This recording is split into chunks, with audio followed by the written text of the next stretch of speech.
Well, hello everyone, and welcome to my channel.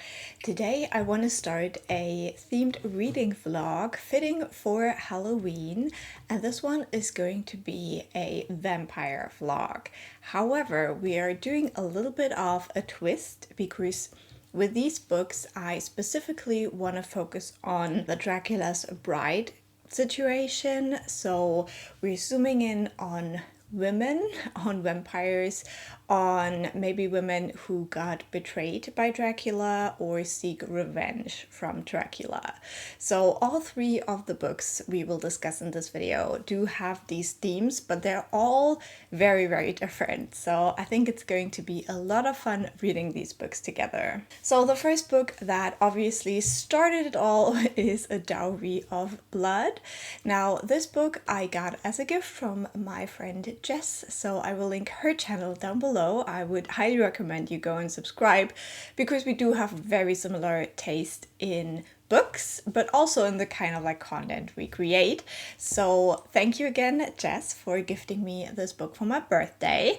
And obviously that meant I had to read it this year. And in Dowry of Blood, we are looking at kind of the diary that almost reads a little bit as like a goodbye letter to Dracula from his bride. And she talks about the life they have lived and the good and the bad of it. So very much a kind of betrayal revenge situation. Also a very spicy book in a way, but in a good way. Next up, we have The Historian by Elizabeth Kostova. Now, this one is a very, very junky book, and also it is more of a kind of dark academia vibe to the whole situation. And we follow a family in the broadest sense who have been trying to find and destroy Dracula for decades. And this one is going to be interesting. The page count definitely is intimidating. Last but not least, we're going to discuss Lucy Undying. This is a modern retelling of Lucy's story, so the girl who got killed and then made into a vampire in Dracula. And again, we're gonna have some revenge, but we're also gonna have some sapphic love. So that sounds intriguing. With this one, my expectations are kind of low because I haven't really heard the greatest things about it, but I'm going in with an open mind and we'll just see. So these are the books that we will discuss in this video. I hope you have fun. Definitely let me know in the comments if you've read any of these. But before we get into the actual books, I think it's time to do a Dracula rewatch because I really couldn't do a reread this year. But we're gonna do a rewatch of my favorite version, which is the 90s version. I just love it. I'm sorry, I love it. So let's do that first.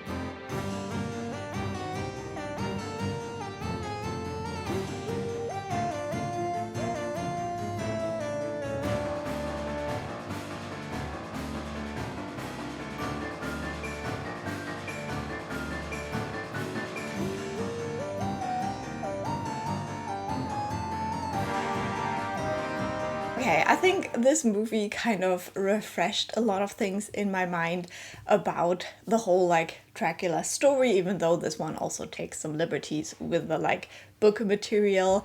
But I've always had a soft spot for this movie. This was my introduction into Dracula, so it was just really, really good. And I think now we can go ahead and discuss the books.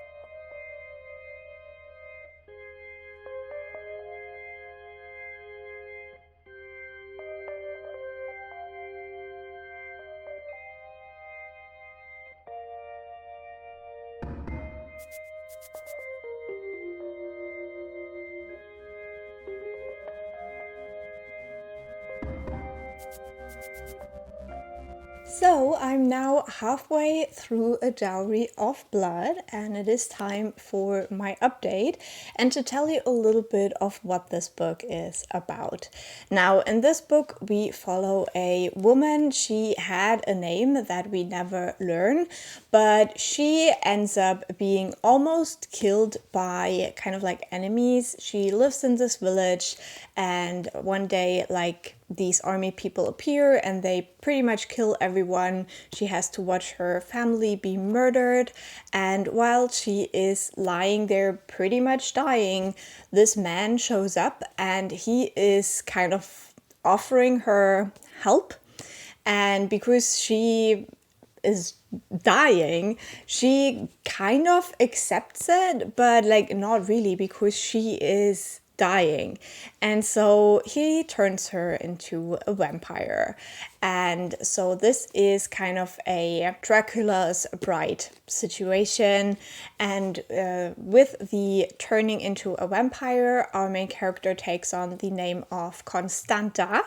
And she and her maker, they become kind of like a married couple. And so we follow their history. This book is written in second person, which I really love. I think it can be a very, very powerful tool for storytelling. I don't know if this book is the best example for me personally for that.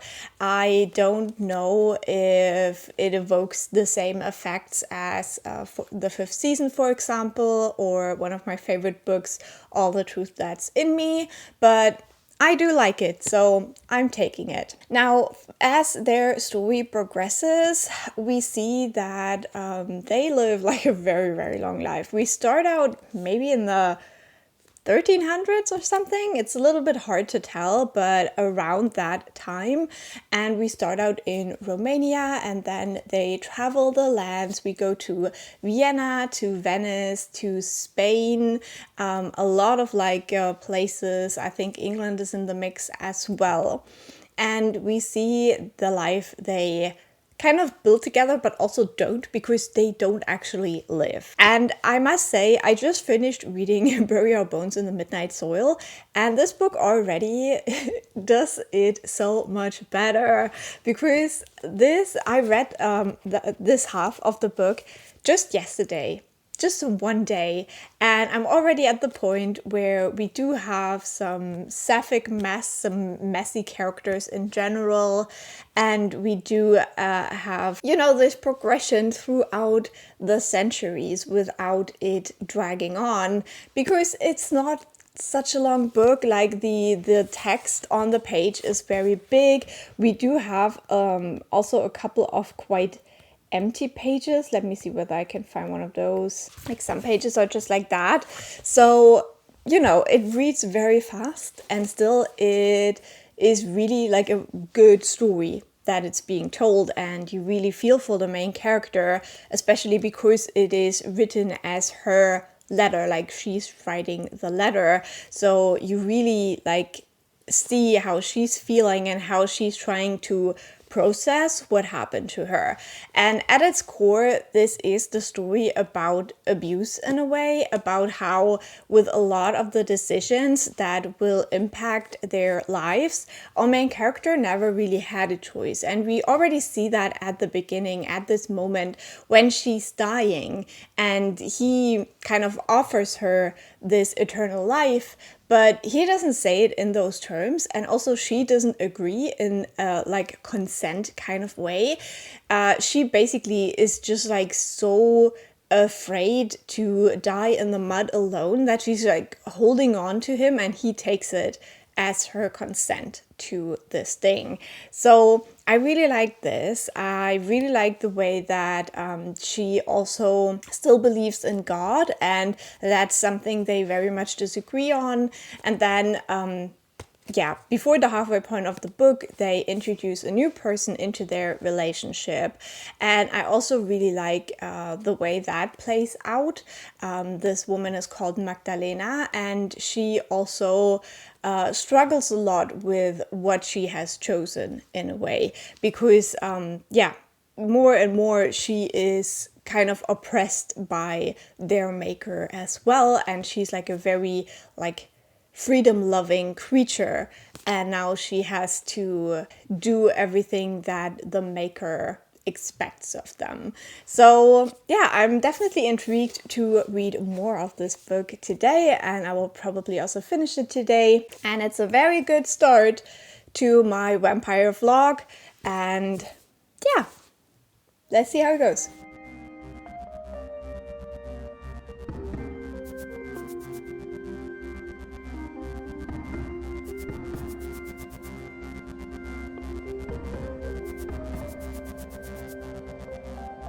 So yesterday I finished reading A Dowry of Blood, so I'm here for my final update on this book.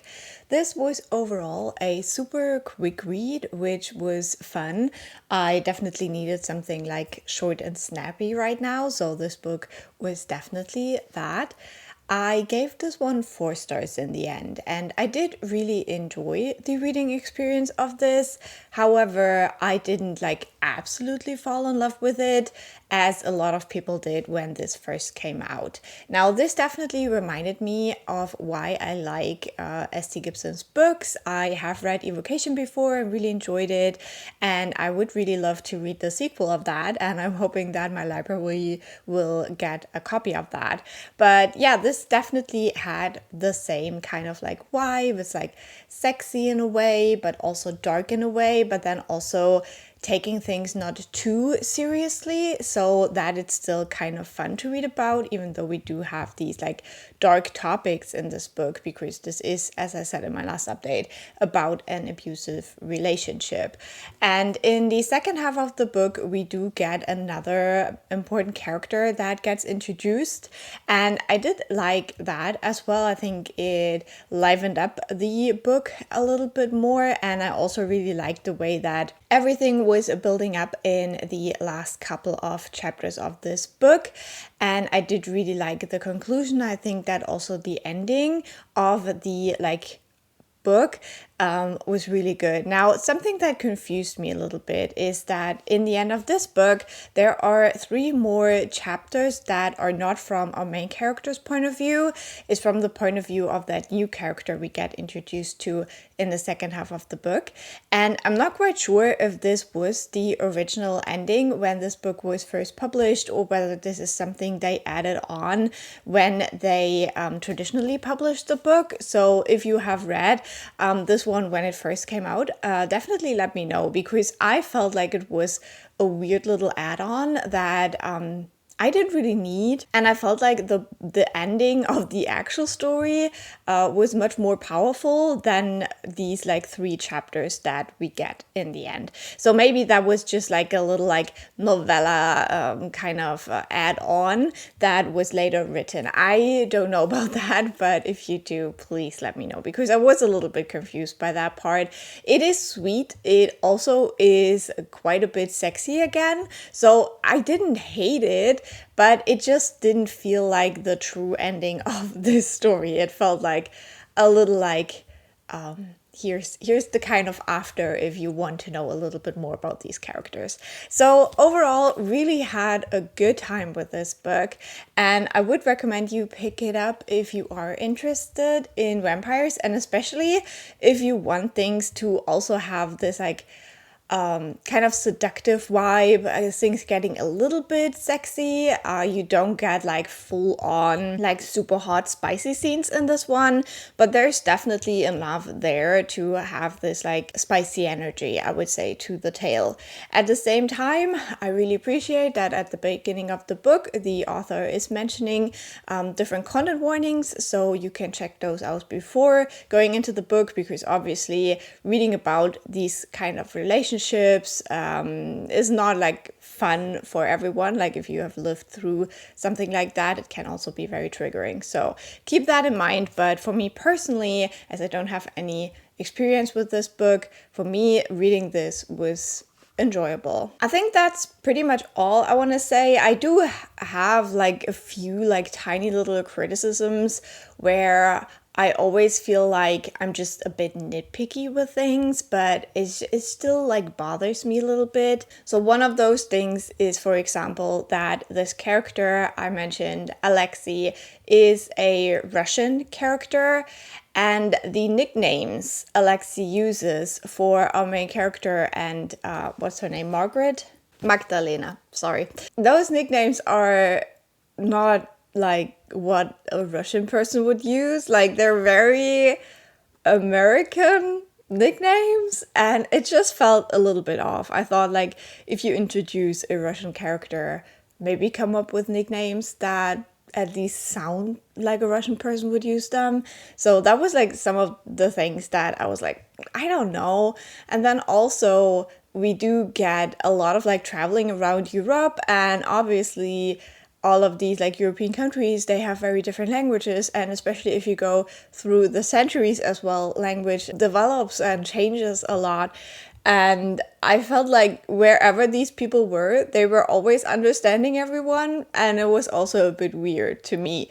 I mean, the main character mentions that she really loves languages and loves learning the languages and exploring the cultures of the places they go to, but still it felt like a bit convenient that they were like super proficient in every language in every place they went to immediately. So those are just like the nitpicky things that in a book like that, they're not the main focus, but for me, they just irk me in the back of my head a little bit. But yeah, apart from like those things, I think this is a good book. And since it is such a quick read, I don't think you can really go wrong checking it out. As I said, just make sure with the content warnings. So I think we're off to a good start with this vlog. Let's see how it continues.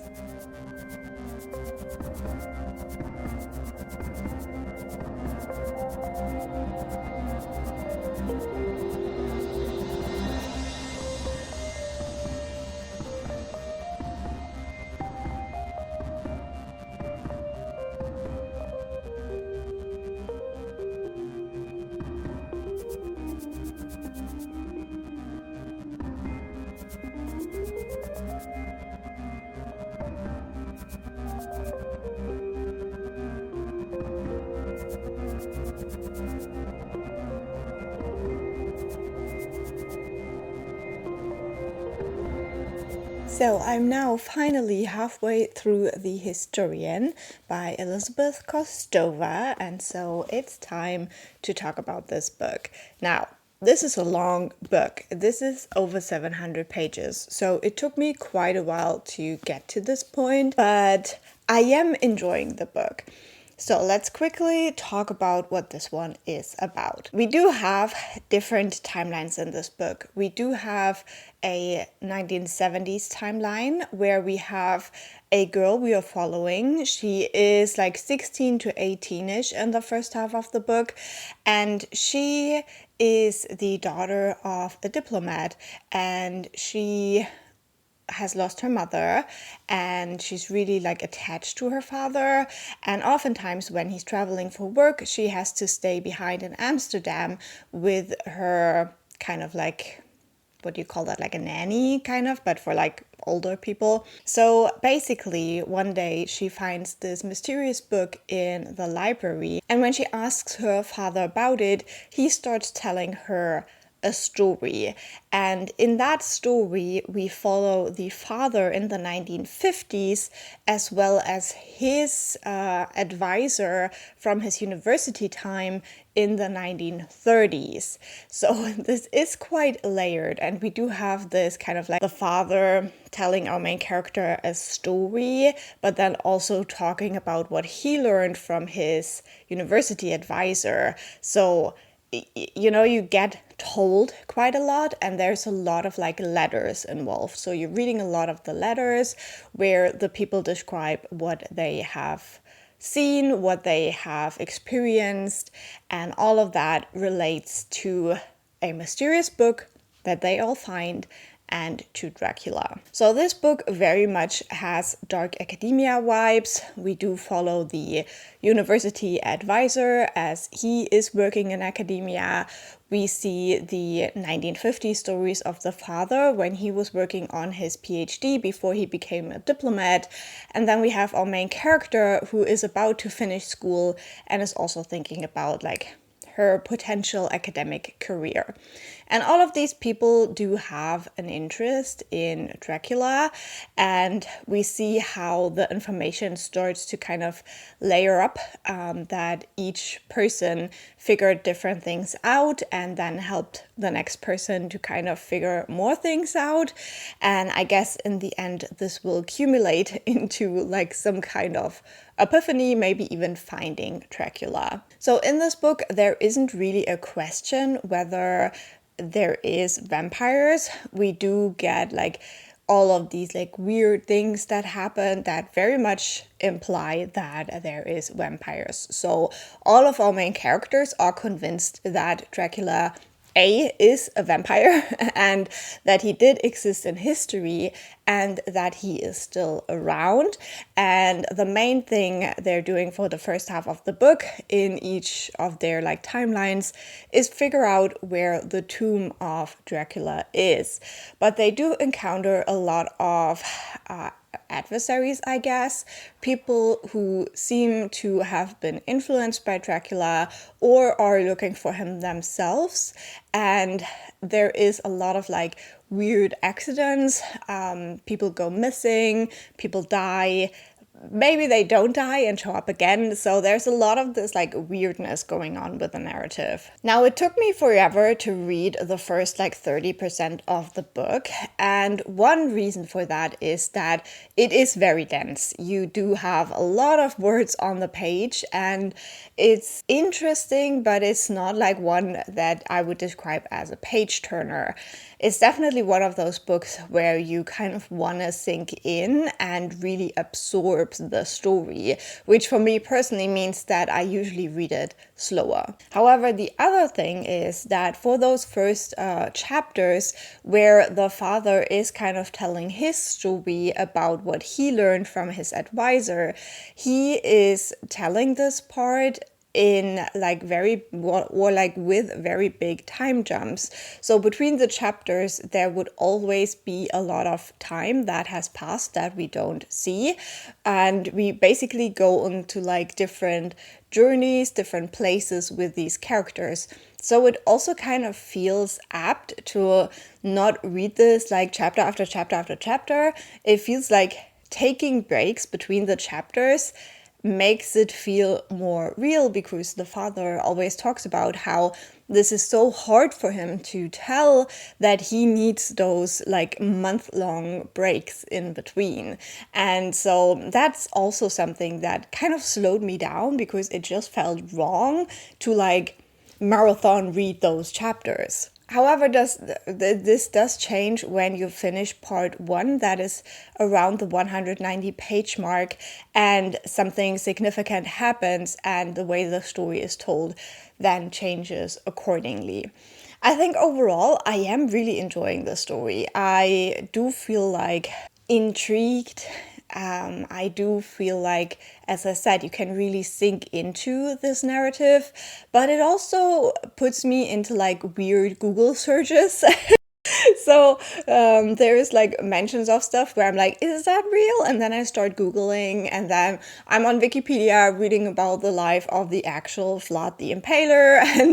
And yeah, I don't know. Like there's a lot of stuff going on with this book that just makes it a bit of a slow read for me personally, but not one I dislike. So quickly talking about our characters here.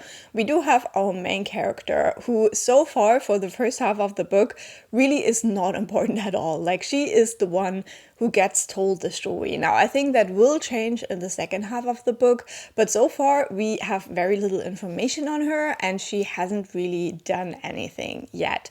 So if you mind that, like if you go into this book and you want to read all about that girl, the first half of the book will for sure be disappointing. We do get the story of the father told and how he met this mysterious woman called Helen, and they kind of band together to do a lot of like research around this Dracula question. And we do get the story told of the university advisor right in the beginning, as he gets kind of sucked into this question of like Dracula and who he was and whether he's still around. And we also do get a lot of kind of like travel destination stuff. For the university advisor, he goes to Greece and also to Istanbul to research. And then we have the father who goes also to Istanbul, but then also to Budapest, and kind of figuring those things out. Now, keep in mind that is the 50s storyline, so we do have the Cold War going on, so it's not like easy for these characters to get there, but it's also kind of explained how they do it. I still don't know how I feel about the Cold War aspects in this story, because, you know, I kind of have a bit of a, unique experience with that, because I've never lived in the GDR, but my family did, so I don't know. Like, I haven't lived in the 50s. It is interesting to see like different historical things mentioned and stuff. But most of the things we learn is about the 1500s. It was also very interesting for me to read about Istanbul and Budapest in those last couple of chapters, because I've been to both cities. I have realized that I do not remember anything about Istanbul because it has been 20 years. That's really, really sad. But they did go to a lot of places where I have actually been, I just don't remember. And I have been to Budapest maybe like 15 years ago, so I remember a little bit more, but it was also only like one day trip, so it's not like I know exactly like all the streets they're describing and stuff. We do also get travel to France and other like countries, like I think Slovenia was in there, and some of the places aren't really described that you immediately know where they are, again with the weird Google searches. So it has been interesting, but it just,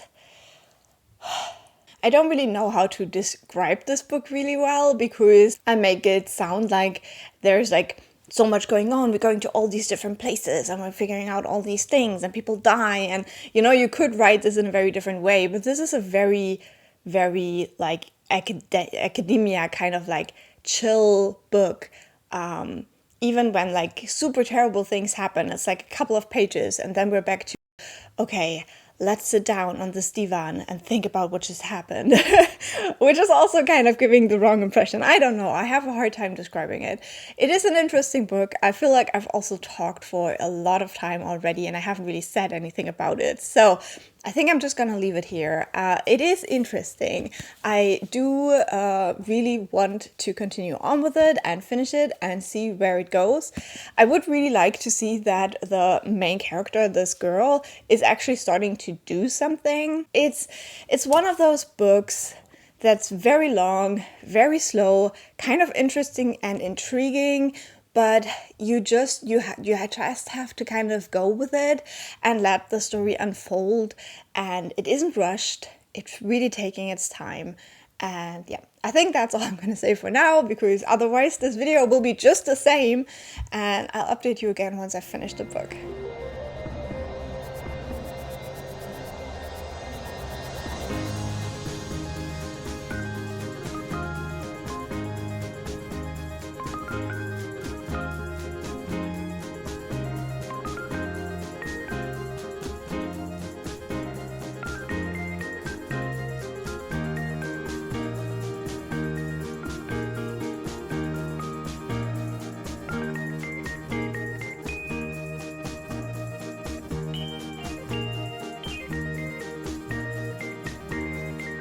So last night I finished reading The Historian by Elizabeth Kostova, and I'm here to give you my final update on this book. I think my overall thoughts can be summarized with 700 pages was too long, and the ending that we get in here, for me personally, was not worth 700 pages. So in the end, I'm giving this book 3.5 stars.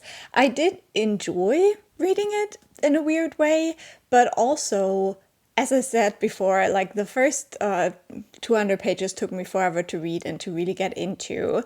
And the ending wasn't my favorite. And there's like other problematic stuff in here, but then also just some plot choices that, I don't know, like by the end, this felt kind of like, I don't know, like Indiana Jones or those Dan Brown books where they just like travel from place to place and try to find like weird documents in hidden chambers.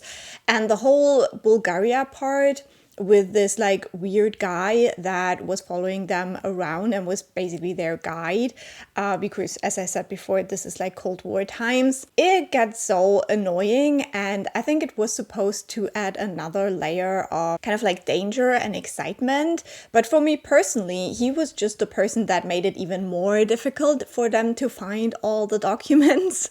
And so yeah, I don't know, I have like very mixed feelings about this book. I did like the writing, and I think that this is a clear like indication of like good writing does not make a good story, because yeah, the writing is good. And if you like this dark academia adventure feeling, I guess I would call this, then you will probably enjoy this book.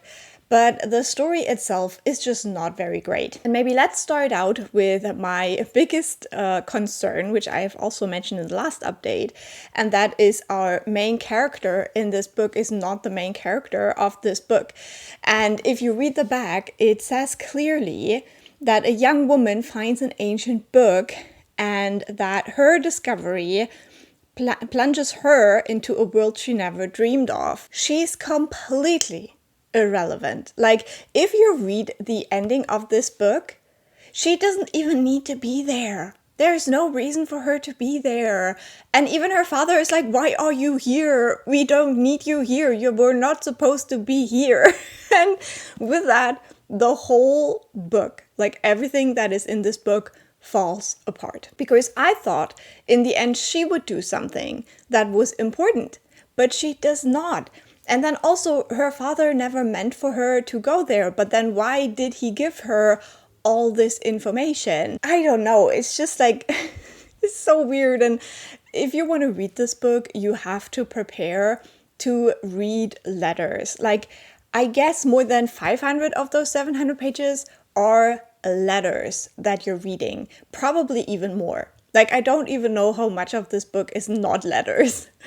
It really is like you with the main character reading letters, and then sometimes these letters will talk about how other people are reading letters, and then you're reading those letters as well. You're reading letters. Now, the story of the father and the mother of this main character I thought was more interesting, but also more frustrating, as I mentioned with the whole like Cold War situation. It just felt like it was taking too many turns, and especially because so much of this felt so convenient, but it didn't have any reason for it. So they would go to this conference and there would be other people there, and then one of those people also researches Dracula and also has a sad backstory and also has like information that our characters have never found. And also with this like final book when they're in Oxford, I mean, there is like hundreds of historians and researchers out there researching Dracula, and no one has looked at that one single book in an Oxford library. I don't know. But I did not understand that whole last part. Then they start talking about the 16 years. I don't know about the 16 years. I have no idea what it means. Like, there is probably something there, but I did not understand. I was like, why? How? I don't get it. The ending just felt a little bit confused because of that. It felt kind of pointless as well. You get this like weird epilogue that makes no sense and could like mean 5 different things. Yeah, overall, I don't think that this book was like really thought through, and the like different like layers, the different timelines, the kind of now timeline with the supposedly main character, it was just completely useless. Also, this is a very heterosexual book. All the people conveniently pair up in little heterosexual couples and make babies. So that was also something that like really bothered me about this, how we have this like pairing up, and especially with the supposedly main character in the end, we didn't need this. We didn't need the guy. He was like even more useless than the main character. So I don't know. You see that I have a lot of frustration with this book, and I think it's like definitely way too long. And another thing that really bothered me, and I might have said that in the last update, is all the stereotypes about Romani people in this book and the way that it comes up again and again. And I guess I could have kind of imagined that with Dracula retelling, because it is, I think, in the original as well, that like Romani people are thought to be kind of the servants of Dracula. I don't know. Maybe I'm making that up right now, but I have like this little thing in the back of my mind that tells me that was so. In that sense, I should have expected it, but I still think like, yeah, this was written in the 2000s.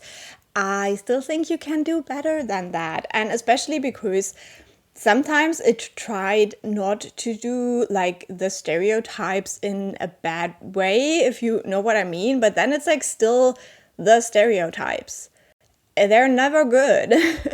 I don't know. I really had a hard time with those bits. I still gave this book 3.5, and you might be wondering why, if I am so meh about it.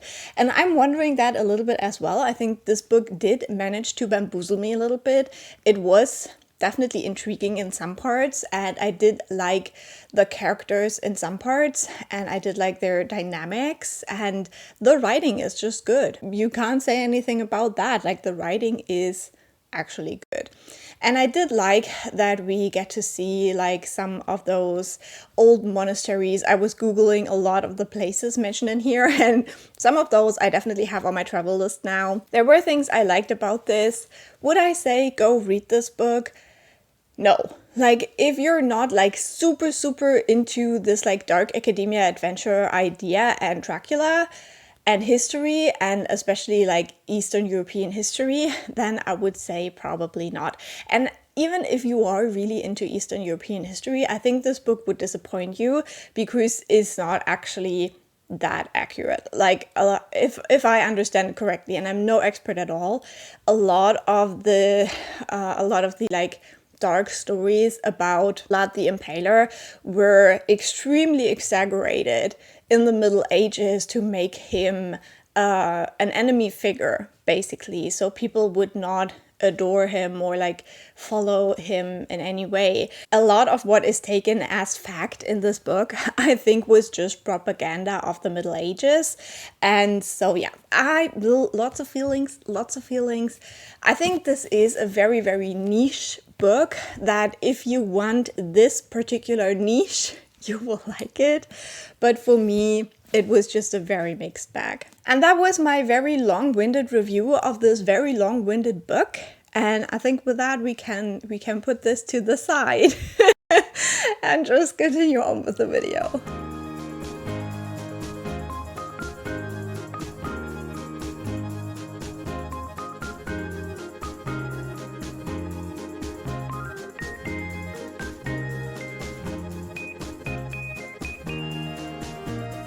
So I'm currently halfway through Lucy Undying, and I wanted to give you an update. If I do look a little bit disheveled, I had my fitness class today, and then on my way home I got into very bad rain and I had nothing to protect myself with. I had to walk in that rain for about 20 minutes, so I was completely drenched. And yeah, I'm not feeling it. I think I overdid it with the workout. It's okay. I feel the migraine coming, whatever. So, for the book, Lucy Undying, in this one, we are mainly following Lucy, who is a character that we know from the original Dracula book. Lucy is the friend of Mina who eventually gets murdered by Dracula, returns as a vampire, and then gets put down again by the men in the story. And in this one, it is a little bit different. It's not actually Lucy they put down, and so we follow Lucy on her journey. This book is told in 3 different perspectives. We do have Lucy's journal from when she was alive. We do have a perspective where Lucy is telling a therapist her kind of undead life story, so everything that happened after she was turned into a vampire. And we have that as like the transcripts of the therapy sessions. And then we do get a different character called Iris, and Iris is kind of fleeing from her family's company, you could say, and it is very clear that this has something to do with vampires. They have this weird motto that life is blood, I think, or blood is life, this way around. And then also it's kind of like one of those like never aging kind of like beauty things. So she's trying to get away from that because she is kind of afraid. She has inherited everything after her mom just passed away. Her mother was very abusive, and so yeah, she's just trying to get away. And on her way, she passes through, or she goes to London, where she meets this mysterious woman called Elle, and together they go to the house. So the house is now owned by Iris, but it was the house that Lucy grew up in.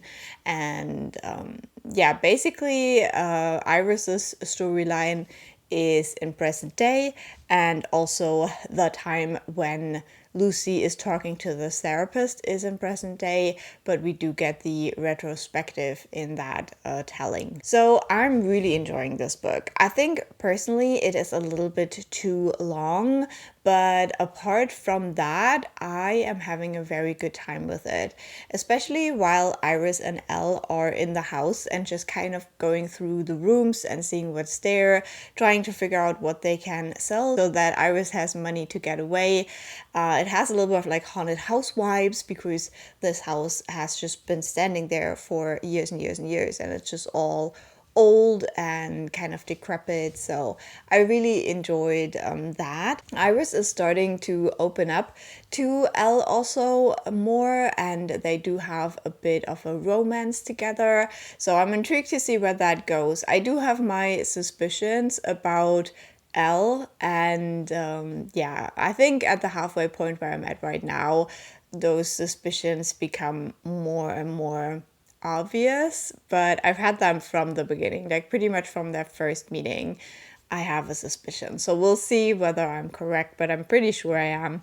And then with Lucy's storylines, the kind of like diary one is probably more for the people who maybe know the original Dracula story but don't know it by heart.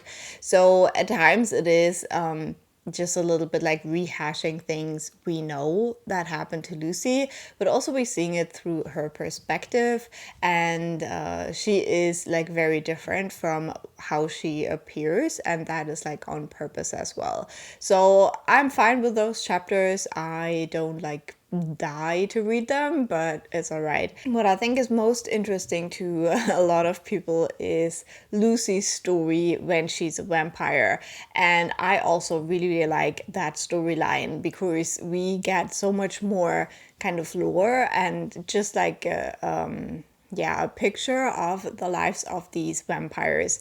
Now, all the vampires Lucy mentioned so far have been women because Dracula is the one who turned them and he has a type.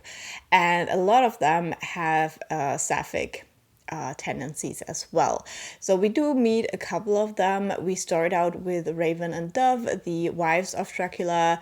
Then Lucy meets a woman who is Chinese, and she kind of built her own little empire, you could say.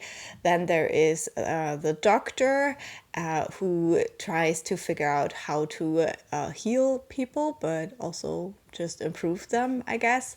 And then we have the lover, who is someone who is like living the kind of like glamorous 20s life in Paris.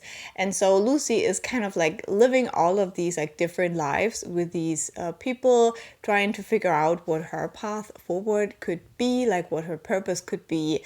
And what I really enjoy about the look that we get at these vampires is that for all of them, there is something that defined them in life, but that is corrupted in their vampire state. So, for example, with Dove, she lost her child, and so now, as a vampire, she is mostly killing children because she's kind of looking for that thing, the feelings that she had for her child. Or, for example, with the Chinese vampire, we do see that she was mistreated very badly when she was alive, and now she is trying to save other girls who are also mistreated, but at the same time just putting them kind of in a gilded cage. So they do have a better life, but they're not free.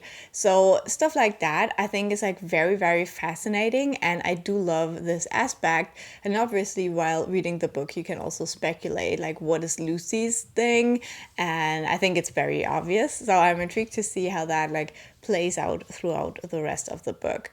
So I would say this is a retelling that is kind of like very close to the original, but then also kind of like explores completely different stuff, because we do have the chapters that are pretty much a retelling of what happens in Dracula from Lucy's point of view with the diary entries, but then all the other stuff is something that the author came up with, and I'm intrigued to see where that one will go. So I will continue to listen to the rest of the book, and then we'll talk again.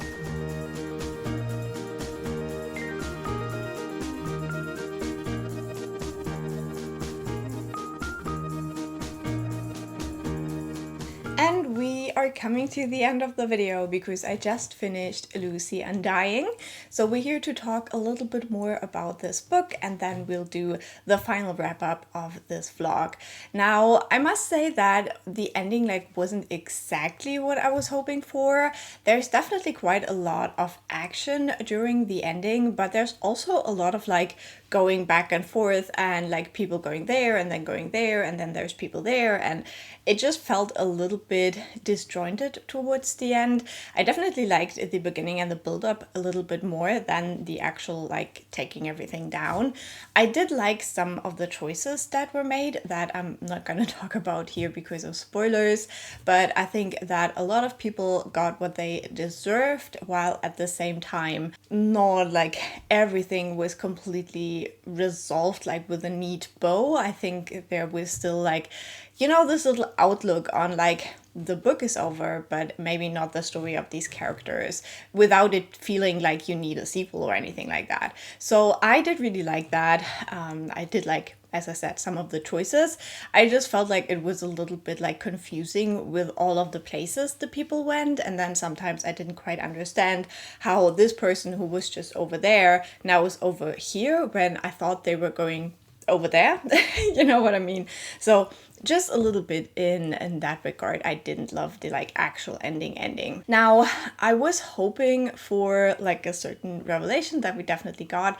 I think it is set up very obviously, so I feel like the book didn't drag it out like too much. We did get to the point where the main character is kind of catching up and like we're figuring things out, and there were definitely some moments where I was like, oh my god, like this is how it all connects, and that was really fun. I always like it when books like also surprise me in some of their elements.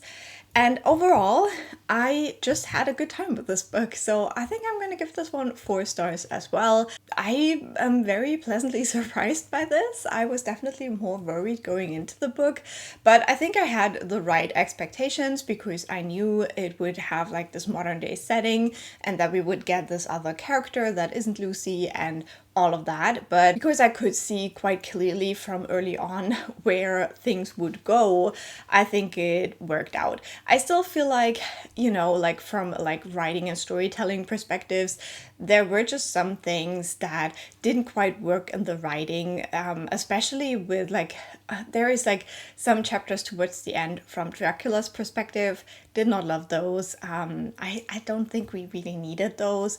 We do have this letter that kind of explains a lot that is thrown in there that I felt like it was a little bit like, you know, the moment when the villain explains all of their thoughts and feelings and stuff in a movie and you're like, I don't care. So I think that wasn't handled like the best.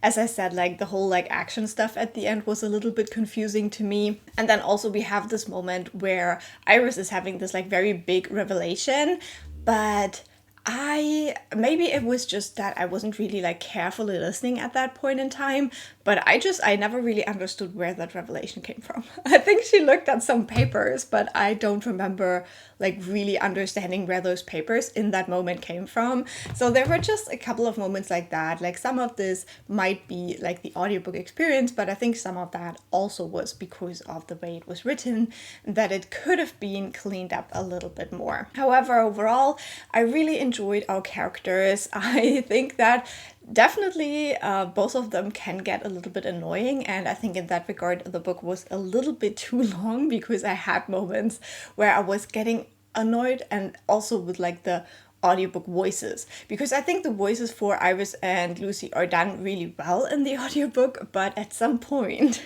I just felt a little bit like of that feeling like, when will it end finally? So the book is a little bit too long. Some of the scenes like didn't completely make sense to me, but I like the characters. I had fun with them. I also, as I said before, I really like this idea of the vampires and that they have this like one core thing that they bring from their previous lives into their vampire lives. I think that was very interesting. Self-exploration that we see with Lucy, I really enjoyed that. And then again, we do have a little bit of a fight the system thing. Now, with the whole, like, I don't want to spoil anything, but there is a little bit of a, you know, there is some like people who are very rich in the beginning of the story, and then there is people who aren't rich, who might not have like the best way to get rich, but like I felt overall this like there is a little bit too much me about rich people having hard lives too, which is totally fair. Like, only because you have money or your parents have money doesn't mean that you have an amazing life. Like, for sure, like we can see that from a lot of people who struggled or who were put through like terrible things because they weren't behaving properly and stuff. Like, that's not only like 1800s 1900s thing. We still have that today at some points, but still I felt like it could have been handled with a little bit more care. This idea that the bad guys in some situations were the ones who were trying to work their way up, and the good guys are like the privileged rich kids. So, but yeah, I think that's all I'm gonna say for this book. I've been babbling on for way too long. I had a good time. I think it's a fun read if you go in with the right expectations. I also really like the acknowledgements. I think that I think in the audiobook Kiersten White actually read them out herself, and yeah, it's just gave like a cute, wholesome vibe, and I think I will read more books by this author. So that brings us to the next segment, and that is kind of the ranking of these three books. And again, it is quite difficult because even though we do have this like theme that all of them explore, they are vastly different books. So ranking them does feel a little bit difficult for me, but given like the star ratings and everything, I would say for me personally, The Historian is in the third place. I feel like if you're looking for the dark academia adventure, if you want a very gorgeous writing style, if you want kind of explorations of all of these like mystical places, the monasteries, Istanbul, all of that, if you want to read a lot of letters, fair. Like, then you will probably enjoy The Historian. I would still say that it pretends to be better than it actually is from a storytelling point of view, but there is, as I said previously, probably some people out there who would really, really love this book. On second place for me personally, we have Lucy Undying. I had a surprisingly good time with this book. I think a lot of like people who have similar taste to me enjoyed this one less, but because I had already heard from them that, you know, some things might not be quite as you expected, I still had a good time with this. Again, as with The Historian, I would say it is too long of a book, but I think if you like the queerness of it all, if you really enjoy kind of the character of Lucy and reimagining her as her own person, which the original Dracula definitely does not do, then I think you will have fun with this. This one also deals with the dismantling of one of those, like, what are they called? Like multi-level marketing scheme pyramid stuff. So I have never like really looked into this kind of thing, so I can't really tell you anything about like how accurate a representation this one is.